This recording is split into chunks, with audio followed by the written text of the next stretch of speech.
আজ বানাচ্ছি আলু পোস্ত। কড়াইয়ে সর্ষের তেল দিয়ে আমি কালো জিরে ফোড়ন, তার সাথে ডুবো করে আলুগুলো কেটে রেখেছি। তো সেই আলুগুলো দিয়ে একটু নাড়াচাড়া করে আমি একটু লবণ দিয়ে এটাকে ঢেকে রেখে দেবো 5 মিনিটের জন্য। ঢাকনা খুলে এরপর একটু হলুদ গুঁড়ো দিয়ে দেবো, আর দেবো আমি পরিমাণ মতন জল, যাতে আলুটা ভালো মতন করে সেদ্ধ হয়ে আসে। এরপর মিক্সার জারে আমি একটু কিছুটা পোস্ত আর কাঁচা লঙ্কা ভালো মতন করে একটু ব্লেন্ড করে নেব।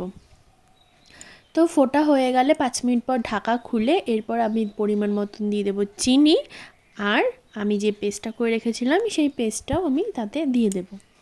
এরপর একটু নেড়ে চেড়ে 5 মিনিটের মতন এটাকে আমি হতে দেবো।